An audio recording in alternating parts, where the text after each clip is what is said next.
Imagine standing on a wind-swept cliff, the ocean roaring below, and feeling utterly still, like a boulder rooted deep in the earth. The Buddha once said that the wise remain unshaken, not because the world around them is calm, but because they've learned to protect their inner peace. Yet here we are, scrolling through endless noise, carts racing over texts that don't come, opinions that don't matter, and ghosts of past mistakes that whisper in the dark. We're drowning in a sea of shoulds. Should be happier, should be richer, should be someone else's version of enough. But what if the secret to calm isn't out there? What if it's not about changing the storm, but learning to dance in the rain without getting swept away? Let's talk about the first mistake we all make: saying yes when your soul screams no. We do it to be kind, to be liked, to prove we're good. But the Buddha's middle path isn't about being nice, it's about being alive. Picture a river. If it says yes to every stream, it becomes a swamp. Boundaries aren't selfish. They're how love flows without flooding. That PTA meeting you dread. The extra project that eats into family time. Each yes is a whisper to your spirit. You don't matter. Try this instead. Next time someone asks, place a hand on your heart. Feel the answer rise from there, not your fear of being disliked. A no with kindness is still holy. Then there's the second trap, trying to control the uncontrollable.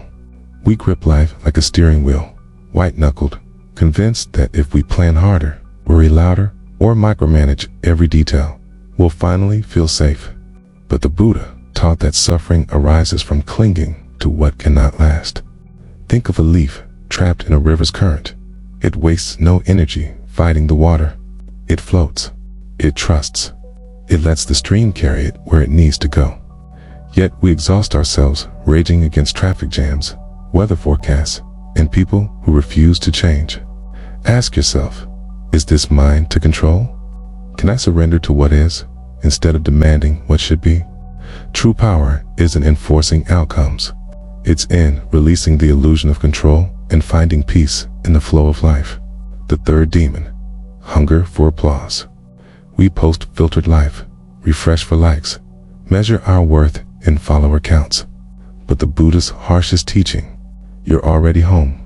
External validation is chasing mirages. Today's hero is tomorrow's villain. A king dies, and the crowd cheers the new ruler before his body's cold. So why build your palace on their fickle soil? Real confidence isn't they'll love me. It's I'll love me even if they don't. The monk meditating in a storm isn't waiting for clear skies. He's found a calm no wind can touch. Mistake 4? Clutching old hurts like treasured relics. That time your father criticized your career, the friend who ghosted you, the partner who chose someone else. We polish these memories like jagged gems, cutting ourselves anew each time. But the Buddha's laugh would echo here, deep and knowing. You're clinging to a burning coal, he'd say, wondering why your hands blister. Impermanence isn't just a fancy word. It's the truth that every cell in your body has replaced itself since that hurt. You're literally not the person who was wronged anymore. So who are you punishing? Forgiveness isn't a favor to others. It's setting down a backpack full of bricks so you can finally feel how light your steps could be. Now comes the fifth mistake, oversharing. You know how it goes. 1 minute, you're venting about a bad day to a coworker. The next, you're dissecting your childhood trauma with a stranger in line at the grocery store. We live in a world that confuses vulnerability with connection, mistaking quantity for quality. But here's the thing the Buddha knew. Words aren't just sounds, they're energy. Every time you spill your dreams to someone who isn't ready to hold them. Every time you justify your choices to someone who's already decided you're wrong. You're pouring your life force into a cracked cup. Right speech isn't about staying quiet. It's about choosing when silence is its own superpower. The monk who speaks once with intention moves mountains. The rest of us just tire ourselves out digging ditches. Finally, the big one, soaking up other people's chaos like a sponge. You sit with a friend raging about her divorce, and suddenly your chest is tight. Your coworker's anxiety about layoffs becomes your insomnia. We call this empathy, but the Buddha would call it something else.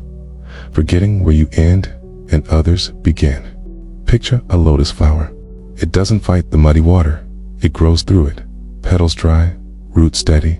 Compassion isn't about swallowing someone else's poison. It's handing them the antidote while keeping your own cup clean.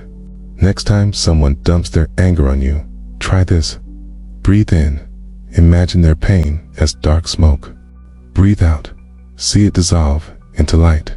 You're not building a wall. You're remembering you're a lighthouse meant to guide, not drown. Here's the truth they don't tell you.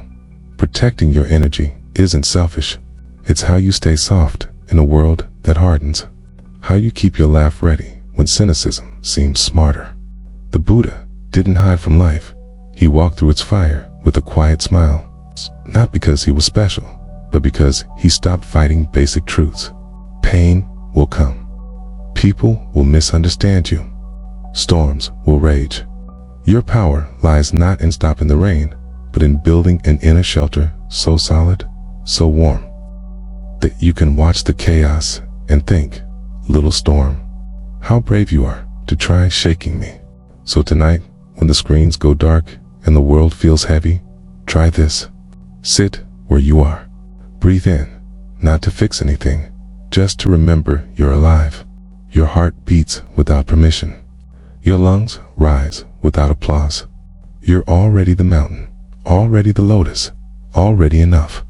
The rest, let it come, let it go. If you find comfort or insight in these words, I invite you to subscribe to my channel for more stories and teachings that illuminate the path. May your energy remain sacred and your spirit remain unshaken, like the rock that stands firm in the raging winds. And remember, the greatest treasures of peace and joy are already within you, waiting only for you to claim them.